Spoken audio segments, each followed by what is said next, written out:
আসসালামু আলাইকুম প্রিয় দর্শক, আজকে বরং একটা জরিপ নিয়ে কথা বলি।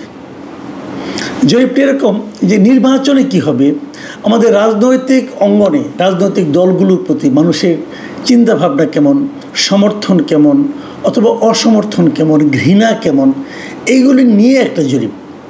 এবং এই জরিপটা করেছেন একটা আন্তর্জাতিক পরামর্শ প্রতিষ্ঠান ইনোভেশন কনসাল্টিং। এর আগেও একাধিক জরিপ করেছে নির্বাচন নিয়ে। সেই জরিপগুলো নিয়ে কিছু কিছু ক্ষেত্রে মানুষ কৌতূহল নিয়ে তাকিয়েছে, নতুন নতুন ইনফরমেশন পেয়েছে এবং মানুষের চিন্তার যে ধারাটা কোন দিকে যাচ্ছে বোঝার চেষ্টা করেছে। আবার কিছু কিছু জরিপ নিয়ে মানুষের মধ্যে এক ধরনের কৌতূহলের বিপরীতে এক ধরনের হাস্যরসও আমি দেখতে পেয়েছি। আমরা দু ধরনের কথাই বলবো। তবে এবার যে জরিপটা হয়েছে, এই জরিপটা তাদের দ্বিতীয় দফার দ্বিতীয় পর্বের ফলাফল নিয়ে তারা আলোচনা করেছে। মানে এর আগে অনেকগুলো করেছে। এর আগে একটা করেছিল এ মাসেই, ঠিক 2-3 দিন আগের ঘটনা। গত শুক্রবারে তারা একটা জরিপ করেছে, 21শে সেপ্টেম্বরও তারা আরেকটা জরিপ প্রকাশ করেছিল। সেটার কথা আমি একটু পরে বলবো। আজকে সর্বশেষ জরিপটা নিয়ে বলি। এটা নিয়ে আমি খুব বেশি একটা ব্যাখ্যা করবো না, আমি খালি কয়েকটা পয়েন্ট বলে যাই আপনাদের কাছে, তাহলে যাতে আপনারা বুঝতে পারেন যে কী হয়েছে। এটা সেপ্টেম্বর মাসের 2 তারিখ থেকে 15 তারিখ পর্যন্ত দেশের প্রায় 10,413 জন ভোটার, বিভিন্ন বয়সী ভোটারের উপর তারা প্রশ্ন করেছিল, নানা রকম প্রশ্ন করেছিল, তার উপর ভিত্তি করে তারা এটা করেছে। এবং এই যে 10,413 এটা সবাই কিন্তু 18 বছরের বেশি বয়স্ক। এখানে গ্রামের লোক ছিল, মানে ঢাকার বাইরের লোক ছিল, আবার ঢাকার লোকও ছিল। একটা ব্যালেন্স তারা করেছে। ওই স্যাম্পলিংটা খুব ভালো হয়েছে, আমি স্যাম্পলিংটাকে ভালোই বলবো।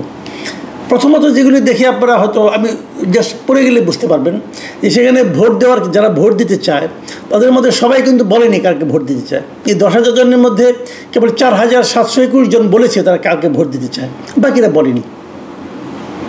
যারা বলেছে তাদের মধ্যে 41.30% বলেছে তাদের পছন্দের দল হচ্ছে বিএনপি, আর জামাতে ইসলামকে পছন্দ করেছে 30.30%। আর জাতীয় নাগরিক পার্টি মানে এনসিপি, যেটাকে আমরা অনেক সময় কিংস পার্টিও বলি, সেই এনসিপিকে পছন্দ করেছেন মাত্র 4.10% লোক। মানে এনসিপির কিন্তু চূড়ান্ত ভরাডুবি। অনেকে আবার জিজ্ঞাসা করেছে, অনেকে আবার এটাও বলেছে তারা এগুলো কোনোটাকে পছন্দ করে না, তারা আওয়ামী লীগকে পছন্দ করে। আওয়ামী লীগ কিন্তু নির্বাচনে অংশ নিতে পারবে এটা এখনও মনে হচ্ছে না। তো আওয়ামী লীগের প্রতি পছন্দ দেখিয়েছে 18.8% মানুষ। এটা কিন্তু একটা খুবই লক্ষণীয় একটা প্রবণতা, যে দলটা নাই, যে দলটাকে সমর্থন করলে আপনার নানা রকম হেনস্থার শিকার আপনি হতে পারেন, সেই দলের প্রতি এত প্রতিকূলতার মধ্যেও সেই দলের প্রতি 18% মানুষ তারা আওয়ামী লীগকে বলেছে তারা থাকলে আমরা তাদেরকে ভোট দেব। খুবই ইন্টারেস্টিং কিন্তু। তাহলে আওয়ামী লীগকে কি নির্বাচন করতে দেওয়া উচিত, এটাও প্রশ্নের মধ্যে ছিল। এবং দেখা গেছে যে প্রায় অর্ধেক মানে 45.79% বলেছেন মানুষ, উত্তরদাতা বলেছেন তারা মনে করেন আওয়ামী লীগকে নির্বাচনে অংশ নেওয়ার সুযোগ দেওয়া উচিত। আর এর বিপরীত দিকে 45.58% উত্তরদাতা মনে করেন বিচার হওয়ার আগে আওয়ামী লীগকে নির্বাচনে অংশ নিতে দেওয়া উচিত নয়। লক্ষ্য করুন, এখানেও কিন্তু অল্প ব্যবধান হলেও বেশিরভাগ লোক কিন্তু বলেছেন যে আওয়ামী লীগকে নির্বাচনে অংশ নিতে দেওয়া উচিত। এবং ধীরে ধীরে, এবং ইন্টারেস্টিং কি জানেন, আর একটা কথা বলি যে তারা তো এর আগে গত 6 মাস আগে তারা করেছিল মার্চ মাসে, তখন তারা বলছে যে ওই সময় আওয়ামী লীগের প্রতি যে সমর্থন ছিল বর্তমানে তার সমর্থন আগের তুলনায় বেড়েছে। এটাও কিন্তু জরিপের একটা ইন্টারেস্টিং ফিচার। লোকে এখন আবার আওয়ামী লীগের প্রতি তাদের সমর্থন বাড়ছে এবং জামাত এবং বিএনপির প্রতি সামান্য কিছু কমেছে। এবং তারা দেখেছে যে বিভাগ ওয়াইজ এক একটা বিভাগে এক এক ধরনের প্রবণতা। যেমন বিএনপি 6টা বিভাগে এগিয়ে আছে, জামাত এগিয়ে আছে রংপুর বিভাগে, এবং আওয়ামী লীগ এগিয়ে আছে বরিশাল বিভাগে।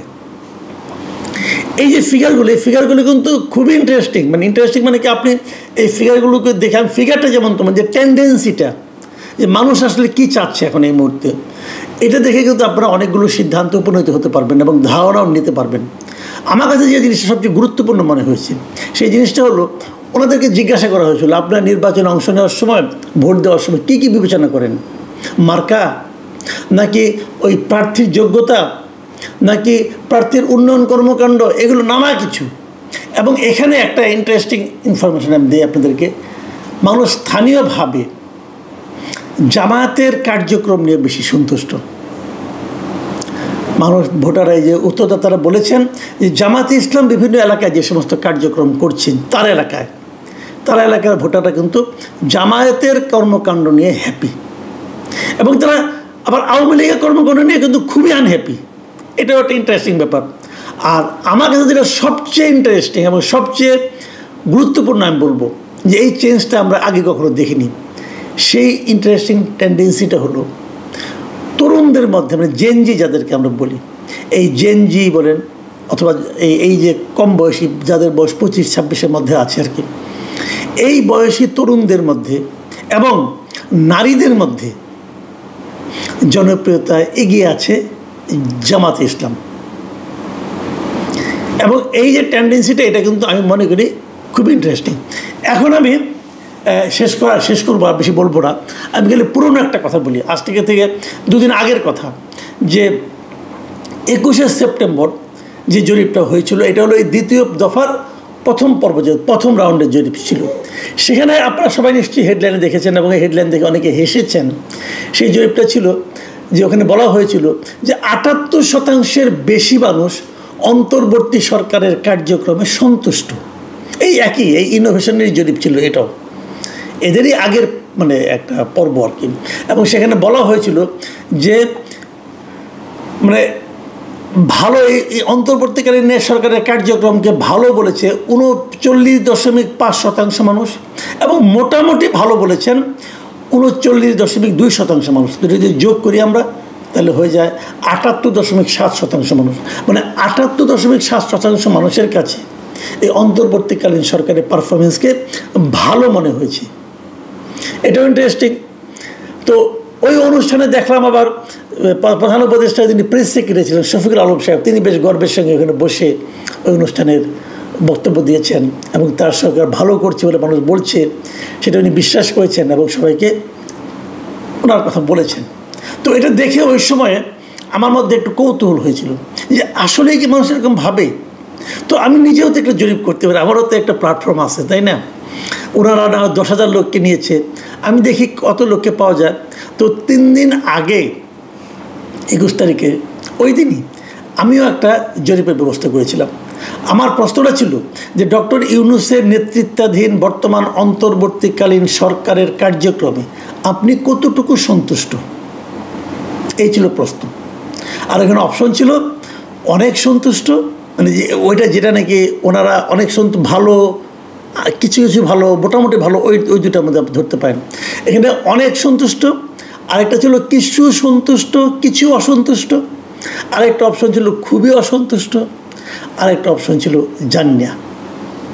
এখন রেজাল্ট আমি কী পেয়েছি, এই 3 দিনে আমার এখানে ভোট পড়েছে 58,000 লোক মতামত দিয়েছে।